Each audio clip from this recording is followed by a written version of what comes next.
Have you ever been so excited about a decision, maybe taking a new job or planning like a really big trip, and you've charged ahead without heeding advice or listening to the people who have done it before? And then somewhere down the track, you realised that if you'd been a little bit more patient and maybe listened a lot more, you would have saved an enormous amount of stress or money or regret. Well, that is exactly what happens to so many engaged couples when they plan their wedding. This episode is about the specific moments where things go wrong and what you can do right now to make sure it doesn't happen to you. This is an encore episode of one of the most downloaded in Unbridely podcast history. I walk you through 9 universal wedding regrets that come up time and time again for all kinds of couples and across all different levels of budgets, plus a handful of more personal ones that might just change the way you're approaching a decision you haven't even made yet. Some of these will stop you in your tracks, and the others you'll just brush off. And that contrast is actually really useful because it will show you exactly what matters most to you about your wedding day. So pay attention to the regrets that make you feel tense. You know, you're clenching your jaw, you're furrowing your brow, your shoulders feel tight. Think about those ones, listen to those ones. And before you dive in, a few things worth knowing. When I recorded this episode, I had been married for 9 years and had celebrated over 900 weddings as a celebrant. I am now coming up on 12 years married to Matt this August, and I have married and, conducted the ceremonies for over 1,080 couples now. I am so incredibly lucky, very grateful. However, the heart of what I share in this episode has not changed one little bit. So it's just the lived experience behind it that has. I also referenced the Easy Weddings Australian Wedding Industry Report during the episode, and those numbers have moved a little since I first recorded this. The latest 2026 report puts the average age of marriage at 32 for women and 33 for men, with same-sex couples marrying on average at 33 for men and 35 for women. And I'm not loving that there is no non-binary data, but I can only share what they have recorded. And 91% of couples are still getting married for the very first time. So the truth at the core of this episode remains exactly the same. Nearly everyone walking into their wedding has never done it before. And it's natural and okay to feel a little overwhelmed, but also this is exactly what I'm here for. So let's get stuck into it. Unbridely is a community of pro-wedding vendors who believe in freedom and integrity in weddings, giving you options, solutions, tips and tricks to create the experience and memories that you and your fiancé really want and deserve. Because we believe that weddings are a team sport. With how-tos, stories and interviews with recently married couples, we find out what went right and what they'd change if they could go back and do it all over again. I'm Camille, and welcome to the Unbridely podcast. Okay, let's kick off with the universal wedding regrets. These are the mistakes, the missteps, the bad choices that everyone is quietly annoyed that they didn't see coming, that they didn't plan for or rectify when they were able to. And they are the ones that almost everyone would agree could have been fixed and should have been fixed or anticipated ahead of time. And number 1 is choosing the wrong people for the wedding party, so bridesmaids, groomsmen, etc. Or a tweak on that one, telling them too early in the planning stages or having a wedding party at all. Now, the wedding regrets that I compiled for this, they're really broad, but the main problem there is around the wedding party, the specific individuals that are chosen, whether they're family or friends.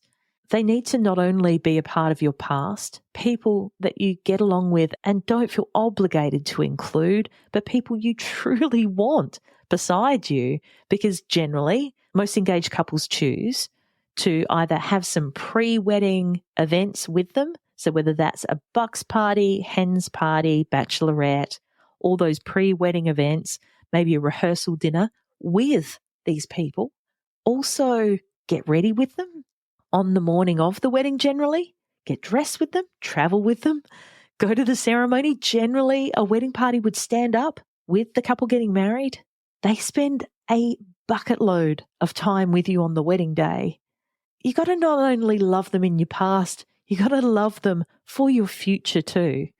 So if they're people who just don't fit in with the values that you and your fiance have, maybe they're gamblers and you've sworn off that. Maybe they're massive drinkers and you're like, that's actually not part of our life anymore. Maybe they support a certain football team. No, I'm kidding. I have never seen obligation work for the reason why people are chosen to be included in a wedding party. Also telling them too early in the planning stages, it's exciting. It's fucking exciting to discover that the person that you love, you love them a bunch and it's great and you have got a great life, but then they go, actually, I'd like to take our commitment to the next level. Maybe here's a ring. Don't have to get engaged with a ring, but it's a way of going, I mean this, isn't it? It's that little token. And I don't know, for me, just that symbolism of them, of my husband giving me a token of his commitment, of I mean this, babe, of saying we're in this together and I want to build a life with you, is just inexplicably, it just makes you want to burst.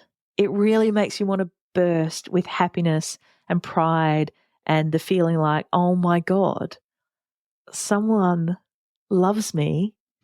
Someone cares for me that much. It just, for me, it blew my mind. It absolutely blew my mind. And you're riding this massive love bubble high.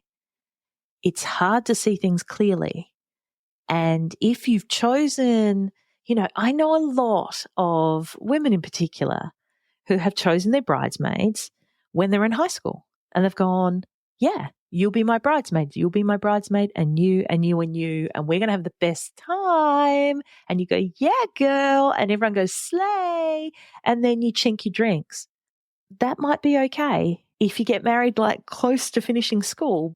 And again, if we head back to that Easy Wedding survey, the average age of brides getting married, for example, is 32 years of age.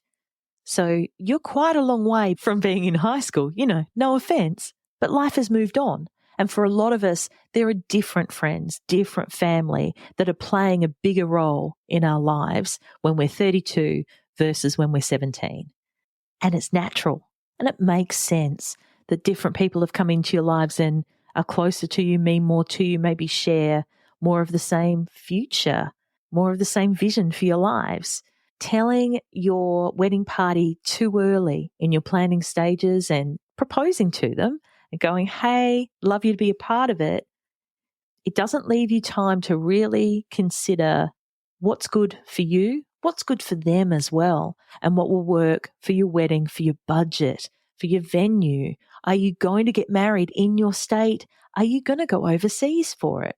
You've got to really have a look at these things and weigh them up before you start showering everyone with the love that you've got and your love bomb. And some couples are choosing not to have a wedding party at all, but that decision doesn't come quickly or easily. That's a big discussion.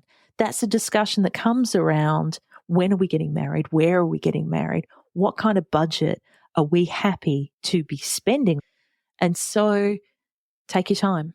Really take your time to think about it. Think about who needs to be involved, who you want to be involved, who do you want to be with, and consider their life circumstances too. So in episode 20, 6 essential questions to ask yourself before you pick your bridesmaids, go back, have a listen to that if you're struggling with the whole, who should we have in our wedding party, how many should we have, etc. Put your choices through that little filter of that episode and see if anything changes there. You want to be sure. You really want to be sure. Universal wedding regret number 2 is basically not getting the big vision down properly. And I've heard from a lot of couples that they wish they'd priced out the differences between an all-in-one inclusive wedding venue So think somewhere that has weddings almost every weekend. It could be a winery, it could be a function center, it could be a hotel, could be even a restaurant. But what we're talking about is having everything already there. Tables, chairs, air conditioning, fridge, kitchen, sink, cutlery, crockery. Like it sounds so basic, but think about everything that is in a room that allows you to be comfortable, to be generally, seated for a meal, where you can dance, where there's electricity, where there's light, comparing the price of that versus a blank canvas site, sometimes called a dry hire site. It's well worth doing a really thorough comparison on what those costs are to bring up a dry hire or blank canvas site. Because here's the thing, frequently the pricing of both ends up being about the same. So some people really think they're going to save money with a private celebration on a private property or a blank canvas site. It's not always the case, and more frequently it would be more expensive and a lot more work. So if you'd like to know a little bit more about the difference between an all-in-one inclusive wedding venue versus a dry hire site, have a listen to episode number 35, 22 wedding budget ideas that don't discount your style or values, and there's more info in there.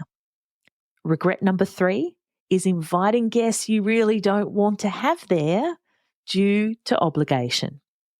You know the situation. They've invited you to their wedding, and so you feel like you have to invite them to your wedding, even though you aren't that close anymore. Like, go back to that discussion about making plans in high school to have certain girls as your bridesmaids, for example. So you might not be close anymore, or your wedding is only small, or you've moved away from where you've grown up. I'll also link the blog post that I wrote. It's called Wedding Guest List Tester in the show notes. But basically, you're under no obligation to invite anyone to your wedding. But again, it's that balance, isn't it? So you should also know that the choices you make as to who you invite to your wedding, they will echo back to you for some time afterwards. And that getting an invitation to your wedding or not will affect some people deeply. So I'd highly recommend that you don't be hurtful or spiteful. It sounds corny, but please treat your family and friends as you'd want to be treated. Weigh that up, but don't let guilt, mind games, or politics change who you really want to invite to your wedding. Now, the 4th wedding regret, this comes up quite a bit, and I spoke about it with Amy Parfett from Wedshed in episode 61, Micro Weddings with Massive Impact, Why Size Really Does Matter with Wedshed, and that is some couples experience the very worst stress and regret when they choose a venue that can't accommodate everyone they'd really like to invite. So this then means that they're needing to cut some special people from their guest list. And as I just mentioned, this can cause hurt feelings and impact your future relationships with these people. So sometimes your choice of venue will inform your guest list numbers, but it can be a lot safer to pull together at least a draft guest list first and know what your ballpark number is before you go and head out there and start getting your heart set on a certain venue. Regret number 5, lots of people regret stressing about spending so much money and time on wedding favors for their guests. This is a big one. And I've got to tell you, as professional wedding vendors, we see it almost every weekend. Guests frequently leave wedding favors behind, or they don't want custom bottle openers with your name and wedding date on it, as cute as you think they are. If you consider a fairly cheap wedding favor is, let's just say it's $5, and you're getting one for every one of your 100 guests, that's $500 that could have been spent on the bar, on dessert, on a midnight snack. It might even help to bump up like a longer photography package, etc., etc. I mean, get wedding favors if you really want them, but don't be disheartened if they're not everyone's cup of tea. Regret number 6, and talking about personal preferences, another massive regret of wedding planning is getting so excited that you can't help but tell lots of people your plans and ideas, only to find out that they're either not as excited by them, maybe they don't understand them, maybe they think they're silly, maybe they think that's not traditional, maybe they even say to you, oh, that's not what's done, or it can be crushing. That's a waste of money. It can hurt a lot when your dream vision is cut down by those who are meant to be supporting you. It can sometimes strain relationships. I've seen it cause arguments and also have you second guessing what you want for your wedding if it really won't be appreciated by all of your guests. But also that's life, right? You're never going to get everyone liking the same thing. Whether we're talking about wedding colours or your favourite NBA team, go Nets. People will always have something to say about whether or not you choose to serve a traditional plated meal or have burgers or pizzas. They'll have an opinion on whether you should have included your future husband's sister as one of your bridesmaids or if you should have had a first dance. And the thing is, you need to be sure and you need to be clear about what you and your future wife, husband, or spouse want from now on. Because when it comes down to it, everything else is secondary. So knowing that these opinions are coming your way, regardless of what you choose, like you can't help it. They're coming, all right? People are going to judge you. And so my best tip is try to tell no one. And if that's impossible, keep the details really close to your chest. Maybe it's just your fiancé, your best friend, and your wedding planner. I mean, no one else really needs to know. And when someone asks what you're planning or what the details are, those ones that you don't want to share, plaster a big smile on your face and repeat after me. Thanks so much for asking. It's all taken care of, and I want it to be a surprise for you. And walk away. Did you know that most newlyweds spend up to 8 hours of their precious time working through changing their last name after they get married? This is where Easy Name Change comes in. Their kits provide you with a sort of shopping list of businesses, companies and government departments where you simply pick which ones you need to notify. They then send you detailed instructions on how to go about the name change process because every business is different, and this saves you hours of calling around, waiting on hold, sending emails, waiting for a response, and then remembering to follow up when you don't hear back from them. Easy Name Change kits also provide ready-to-send forms, letters and emails, so you just attach your marriage certificate to them and you're done. Starting at $39, the value and time you get back is a no-brainer. For more help on changing your name after you get married, there is an excellent blog post on the Unbridely website, and I'll put a link in the show notes for you. Plus, Unbridely podcast listeners get a $6 discount on their name change kits by using the code Unbridely6. That's UNBRIDELY 6, the number 6. And this is valid until the end of 2025.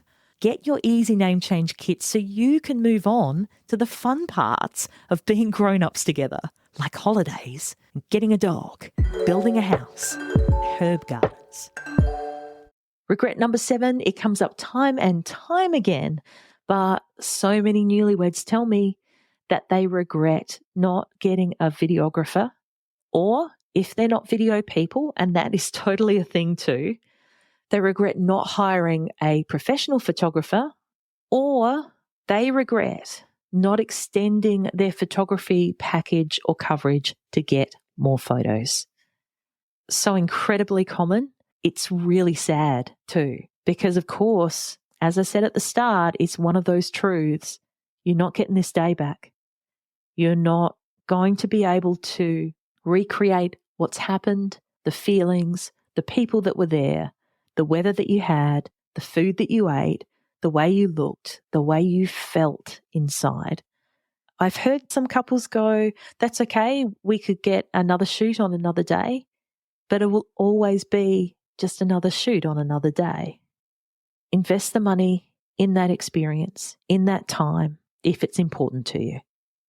Regret number 8, and now we're getting down to some, real nitty-gritty, but this is another one of the absolute biggest. Newlywed couples say a lot, the biggest regret is not spending more time with the person I married. Lots of couples regret not finding each other during the reception, because this might sound strange if you haven't been married or you haven't paid close attention to someone else's wedding, but you get separated. You know, your friends drag you over here and they go, oh my God, we want to have a photo with you. Yay. And then for me, my husband's family took him off to another side and they're having a chat and they're talking about different things. And you've got to make a conscious effort to find your brand new husband, wife, spouse and attach yourself to them. Some of my couples have said, we're going to hold hands and we're not going to let go. And I'm like, it's probably the best way to do it. I'll meet you outside the bathroom kind of thing. You know, maybe let go when they go to the toilet. But keeping it as a focus in your mind that you want to try to experience things on your wedding day as a couple, especially if you've saved seeing each other until your ceremony. You've only got a handful of hours anyway. Oh my God, stick with each other. That time is super precious. You want to spend more time as a team. You want to experience the same things together at the same time. And the number one wedding regret that I hear, I get sent messages, I talk to past bride and grooms and they talk about it. But the number 9 wedding regret, universal wedding regret, is that people wish that they didn't stress so much. They wish that they didn't get themselves so worked up about every little detail. They wish that they didn't let so much of the politics, of the tiny little disagreements get in their head and waste precious energy and time. A lot of people get so wrapped up in wedding planning that every detail seems so important. And I promise it doesn't matter. I look back and I laugh at all the stupid things I wasted my time stressing over, whether it was the ridiculous idea to try and do my own flowers. I have no experience whatsoever doing flowers. I decided to not only do my own, but to grow them myself. So the stress wasn't just, a few days before I got some wholesale flowers and pulled them together. No, I grew them, I nurtured them, I talked to them.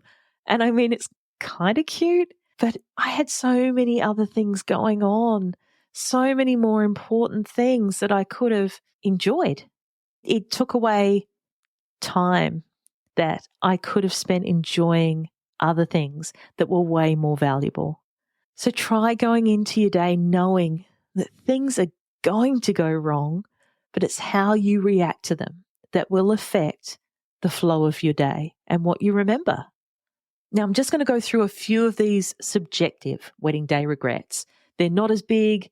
Not everyone feels as strongly about them, but I think they're worth passing on.